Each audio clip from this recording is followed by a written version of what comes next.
Hello and welcome to the Kushmerek Connection. This is the first time that we're filming since I was sworn into my second term, and the proud distinction now of filming for the first time at FATV's new studio located on Boulder Drive, right in the heart of the downtown. What a wonderful facility we're in. So I want to thank both FATV and their entire team and staff and crew here. I am thrilled today to be joined with my guest, Mary Cringan, who's both a career educator as well as somebody who has worked tirelessly with Project 351. And we're gonna learn a little bit about what Project 351 is and the impact they've had around the Commonwealth. Mary, thank you. Thank you. Thank you for having us. I'm excited to be in the new facilities, and I am honored that you would have Project 351 as your first guest. Project 351 is a youth-led nonprofit organization where we work with 8th grade ambassadors from the 351 cities and towns in Massachusetts for a year of leadership training and civic engagement. They love doing community service, we have found, and we let the principals select those students. And we bring them all into Boston on Martin Luther King Day weekend, and we launch their year of community service. We are honored to be here this morning so that we can spread the good word of what Project 351 does, and to thank you for being a service hero. And we can talk more about that, how that happened and what your role is. Well, I'm the one who felt honored. It was just remarkable to be surrounded by such an inspirational group of young men and women from across the Commonwealth. I felt under-credentialed to be there among them. Yeah. Absolutely not. Your background and you're a role model for those young 8th graders who can see what hard work does, perseverance, overcoming adversity, and wanting to do good. And that's what we like about getting the 8th graders from across the 351 cities and towns. When would an 8th grader from Fitchburg had the opportunity to do community service with somebody from Nantucket or Springfield or Hatfield? We put them in geographically diverse communities to put them on a team. Yeah. And then Carolyn Casey, our executive director, selects the service heroes, and there are 40 of them. And you have a team of 8 students, 8th graders, that will work for a year with leadership training and community service projects under your name to honor what you've done for the Commonwealth and what they can aspire to be. And our hope is that students understand civic engagement. It can be positive, can be helpful, you can lead with compassion and kindness and humility, and that's so neat. Those are our core values: kindness, compassion, humility, and gratitude. And that's what we work with the students. It's not like we want to instill it in them, because they have it in them. It just needs to be brought out. You can tell on day one they come with that, yes, right? Exactly. They came nervous, like a lot of people were very nervous that day. Me too. In Faneuil Hall. But Michael, after the opening rally ceremony and wonderful speakers from Governor Healy, Lisa Hughes from WBZ, our media partner, and Pollock, our young high school student who just blew everybody away with her words of wisdom and compassion. I think there was that moment. There was this panel with 4 speakers, right? And Governor Healy's up there, and there's this real sense of empowerment sitting there, and all of the students are in awe. And then you have this high school student who, when she spoke, I mean, you couldn't hear a sound in the audience. And I think every one of the panelists, you saw Governor Healy's jaw drop. Right. And all of the other panelists seemed really awestruck at this high school sharing her wisdom and lived experience in a way that I haven't heard articulated from anybody at any age range. And it was just really incredible to see not only what she was capable of, but demonstrating it right there for the world to see. Exactly. And how intimidating is that to be in Faneuil Hall full of people and TV cameras going and photographers snapping away pictures. And I agree. I think Governor Healy, this was her first time at Project 351. Exactly. We have been supported by the previous administrations. 351 started with Governor Patrick as a one-day event that was for his second inauguration, and he tapped Carolyn Casey and asked if she could put together a one-day service project. And so they It's lasted a little bit longer than that, hasn't it? Yeah, it certainly has, and it has grown, and it continues to grow. So it was a one-day event, and after they got done doing their service projects at Pine Street Inn, Greater Boston Food Bank, Cradles to Crayons, different places around in Boston, they said goodbye to the kids, and the kids said, "What do you mean? What do you mean it's over? We want to do more." And that's what led Carolyn to start the nonprofit organization Project 351. And so Mary, how did you get involved? And what is your background before you got involved in Project 351? I'm a retired educator of 38 years of being a classroom teacher and a building principal in Fitchburg, Lunenburg, and ended my career in Princeton. And I was the principal that first year when they wanted for me to select an 8th grade ambassador. Sure. And that's how I got involved. And as it grew, you had no idea you were going to be traveling around the state at that time. I did not know. And when I said I was retiring, and I was looking for something to do with my life now, I wanted to do nonprofits. And Carolyn asked if I could help her out and run the Educators Advisory Group, because she's not an educator. Right. And the educators are our biggest partner. If we didn't have the educators supporting 351, we wouldn't get the 8th graders. We wouldn't get our ambassadors. Right.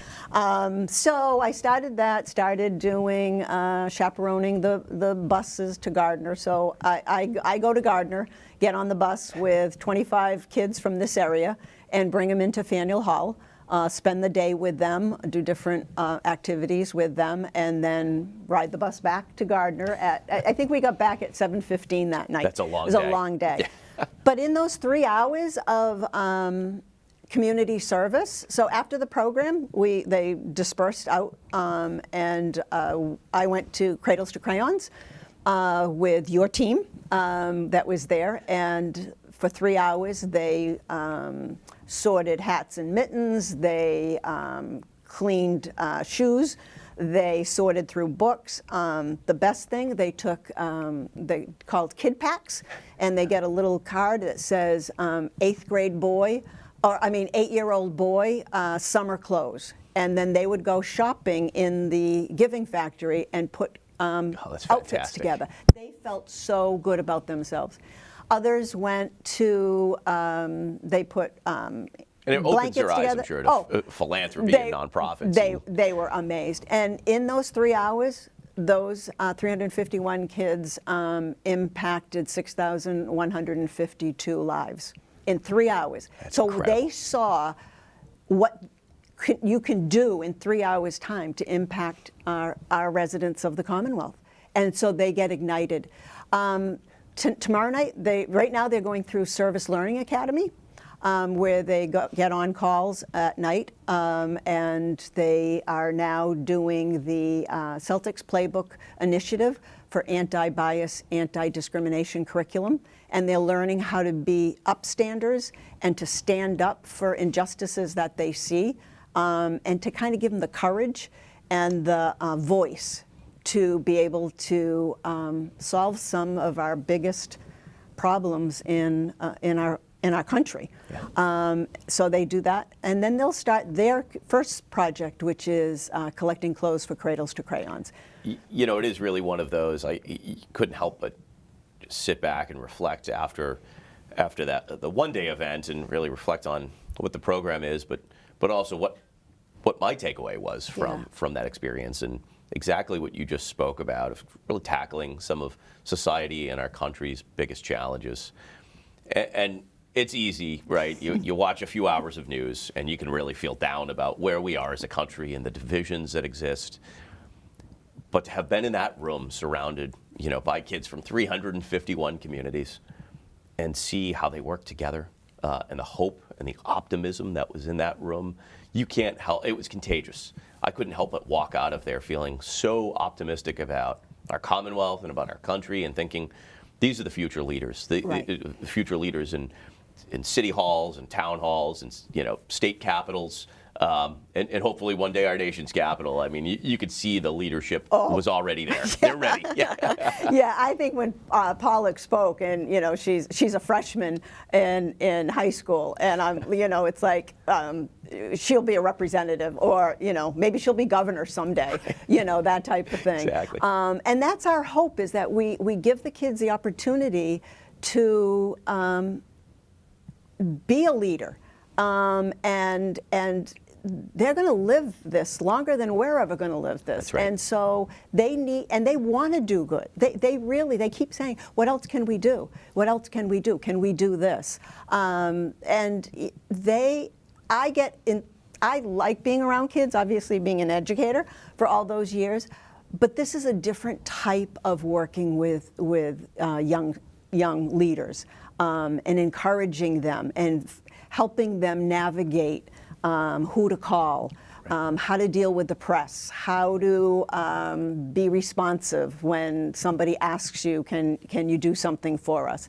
And I'm hoping Governor Healy will follow in Governor Baker's footsteps. He asked the 8th graders to represent him at Memorial Day exercises and read his proclamation. Oh, that's wonderful. And so my hope is to get Fitchburg to accept our 2 ambassadors at the Memorial Day program and read Governor Healy's proclamation from Memorial Day. So I may be tapping into you to please make do. that So connection. normally I do that, but I would be happy to yield Right. my responsibilities. But, and what a fantastic way of engaging Right. an incredible youth in our community. So you let me know. I'm happy to do I it. will let you know. And obviously you'll be invited to the reunion. We come together again in June, this time at Gillette Stadium. Oh, wonderful. And have another, the students will talk about what they've done so far, 6 months into their leadership year, and then what is coming in the next 6 months. I can't wait, and I'd love to there. host them on Beacon Hill and give them a tour of the State House personally, and looking forward to seeing these young men and women grow and thrive, not just this year, but in the future. I appreciate everything you've done for the kids, and you've done it for years, not just this year. You helped us with recognizing the 9/11 ambassadors when you went to Lunenburg High School and Fitchburg High School, and that meant a lot to Project 351, that you would do that for us. Well, the work that they do means a lot to me. So, Great. Thank you. Mary, thank you so much for everything you do. Thank you, Michael, for having us here and letting me spread the good news of Project 351. Absolutely. Thank you. I appreciate it. Folks, stay tuned. We'll be right back. Coming with us will be Tamara Lundi of Community Health Link.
see a red light on one of these.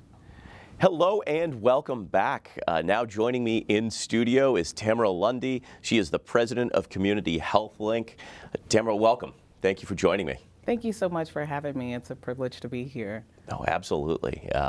So tell us a little bit about, I've had the privilege and honor of working with you a lot these past few years during the pandemic and really through the mental health crisis.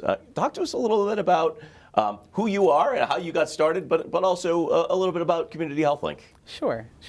So I started with UMass Memorial Health Community Health Link. This year will be almost 10 years. Oh, wow. Yeah. So I've been with the organization, and it's just been phenomenal. I started in my current role as the president of Community Health Link in late 2019. So just before the pandemic hit, perfect timing. But it's been a great experience and very rewarding.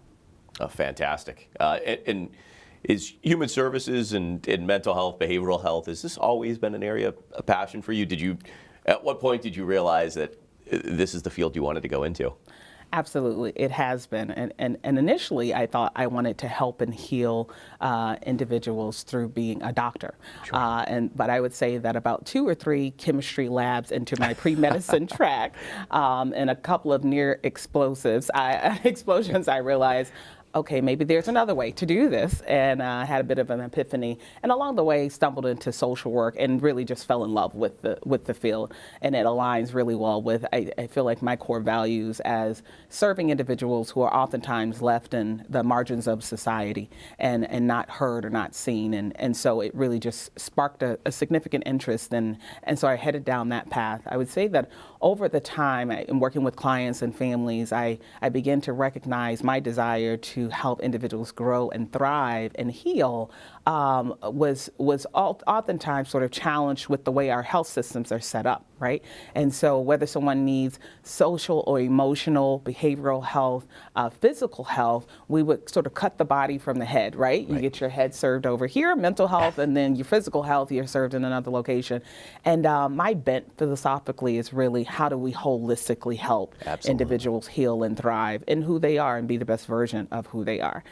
So that led me to really wanting to dive into, how do I impact systems, design processes, help change organizations that will thrive in this integrated, holistic space. And I think that's sort of helped me sort of land at Community Health Link, because I think we do a really great job at providing that integrated care. Oh, wow, that's phenomenal. I think all too often, right, someone breaks an arm. You see it. You see someone wearing a cast. Yes. And they'll joke about it. You Right. might even have, if you're younger, you'll have people are signing your cast, and Exactly. and it becomes a discussion piece. Mental health, not so much. Exactly. I think for a long time, for too long, there's been a stigma around it and a Absolutely. cloud around what mental health is, how you talk about it, and how you treat it, and it's been separate and distinct too. Yeah, what insurance might pay for, for physical health is very different from what traditionally insurance has been willing to and able to pay for mental health. And it seems like, they often treated it as, the backbench issue. And I think that's really starting to change now. And, I think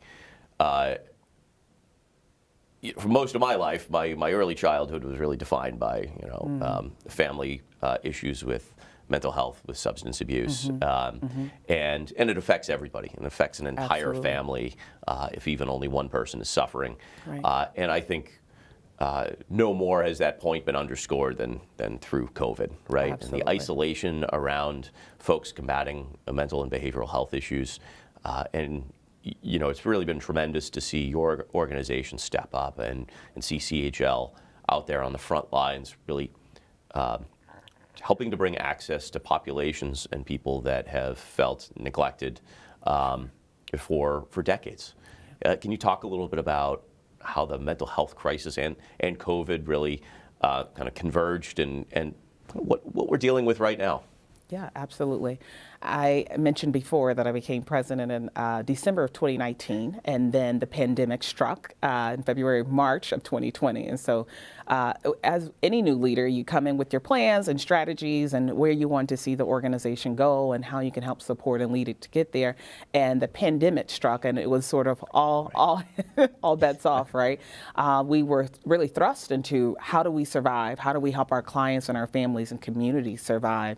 And sort of managing these evolving changes every day, right? We were getting new policies, procedures, standards, codes, regulations coming to us daily from federal government, state government, right, within our own health system. And so we were really tasked to really just sort of pivot and turn on a dime to really help serve our clients.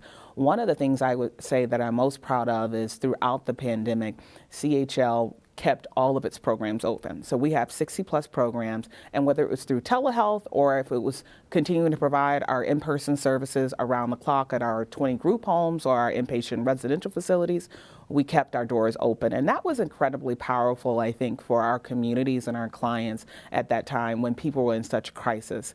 And I would say that our staff, honestly, our caregivers is what we referred to them as, and they were experiencing the same challenges that our communities are experiencing, right? So they were exposed to the school closures and having kids at home and businesses closing, right? As well as family members getting sick from COVID, right, and they themselves even getting sick from COVID. And unfortunately, individuals experience losing loved ones, right? So none of us were immune to this worldwide pandemic that was quite life-altering during that time. And so one of our main focus at UMass Memorial Health and Community Health Link was ensuring that our staff members know that they were cared for. So taking care of the people who are taking care of the people was our slogan, our tagline.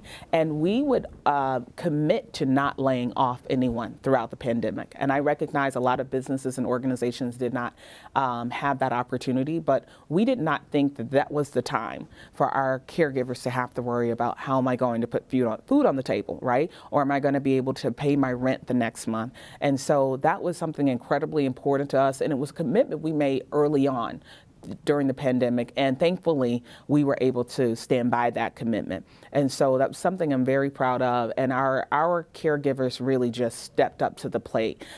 When you talk about innovation, we had therapists who created little arts and craft packages and dropped them off on the porches of the youth that they worked with so they could do art therapy via telehealth the next day. It was incredible, and the selflessness of our caregivers during this time, really, when I think about it overall, sort of brings me to tears. I recall one time my vice president of HR at the time coming to me to say, you know, we have a staff member who has contracted COVID themselves. And as unfortunate as the situation was, the only ask that the staff member had, and this was a time where we were all scrambling for PPE, right? Masks were scarce. We didn't know where it was coming, where we were going to get the resources from. And all he said was, can I have masks for my wife and my children so they don't get it? Oh. And I tear up when I think about it, because these are the type of people who work at CHL. Right. And that's what makes our organization such a great organization. And so I really know that we could not have made it through this pandemic without each other. And well, I feel like the workers in this field are no stranger to crisis. They've been working on the front lines of behavioral health crisis for decades. Absolutely. Under-resourced, under-recognized, underappreciated.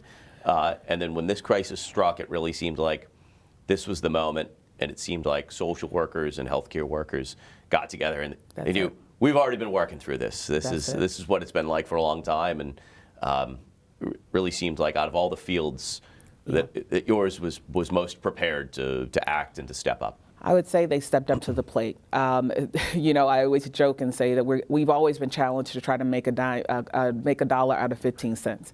And when resources were limited, crisis was on, it is where we thrive the most. It doesn't mean that they weren't impacted. They absolutely were, but just the courage they showed to show up every day was quite amazing. Keeping the programs open, making sure that our staff knew that they were supported and they didn't have to worry about their financial stability, were two of the most greatest accomplished, I think, during the pandemic. I would say the other two were really being able to establish our front door model for anyone who knows about CHL, we've been around for many years, and we grew through mergers, acquisitions, just growth in general. And we had a lot of different ways people could get our service if they knew about it, right? So we created this open door or front door model where people could come to our front door. You don't really know if you don't have to know if you need mental health, substance use, housing support. You just get to our front door and we'll take it from there. The other thing that I was just really proud of is not only can you come to our front door, but we'll meet you at your front door as well. Right. So we have our clinicians in our mobile crisis programs that deploy out, meet people. Community-based support is so important, whether it's in the library or in a Burger King parking lot. We will show up where you are, and I think that's one of the most sort of critical points of our front door model, which helps us to sort of position ourselves for the CBHC. Finally, I was just going to say, you were just recently recognized as and granted one of the 25 behavioral health center across the entire Commonwealth as for that exact reason, right? That open door model of making sure that no matter what the issue is, you're there to step up. Can you talk a little bit about what that program is and what it means to you? Sure. To sum it up, if I had to say in a few words what it means to be a CBHC, it essentially is making sure we provide more access to quality, coordinated, and equitable services when someone needs it, where they need it, and how they need it. We are incredibly honored to be designated as a CBHC, one of the 25 in the state, and we think that it's a testament to our great work and essential services we're providing. So essentially, what looks different right now as being a CBHC? We've increased our walk-in clinic hours. So from 8 a.m. to 8 p.m. during the week, we are now open for walk-in services.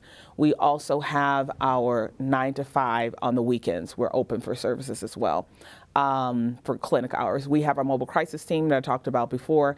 And then also we're really looking to deploy and implement evidence-based and evidence-informed practices. And that's important because not all evidence-based research practices that have been developed or designed were designed with individuals from diverse communities in mind. Sure. And so using evidence-informed care is critically important to understand what do you as an individual need based on your cultural background. So those in our community who might be watching this or know of a loved one or just community member who needs help, how best do they access help through CHL? Where would you recommend that they go and how best to interface with you? Sure. So anyone looking for help, you can call our 508-860-1000 line.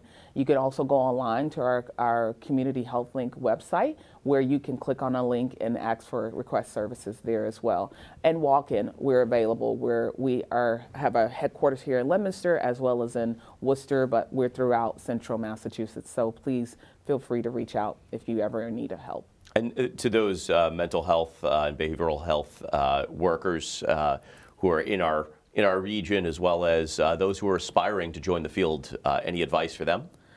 Sure. We're always looking for great people to come and work. As I noted before, we're all about taking care of the people who take care of the people. So check us out at our chlworks.org website where you can learn more about our positions, as well as stopping by any of our locations to see what open roles we have. We'll have a lot of entry-level positions, so you don't have to have years and years of experience. We're looking for anyone who has a passion and a desire to serve others. Fantastic. Thank you so much. Thank you. Tamara Lundi from Community Health Link. And joining us for next episode will be Brandon Robbins from Ginny's Helping Hand and Sue Christensen from the city of Fitchburg. She works in our behavioral outreach and intervention office. Stay tuned for the next episode. Thank you again to those for tuning in, and thank you to FATV.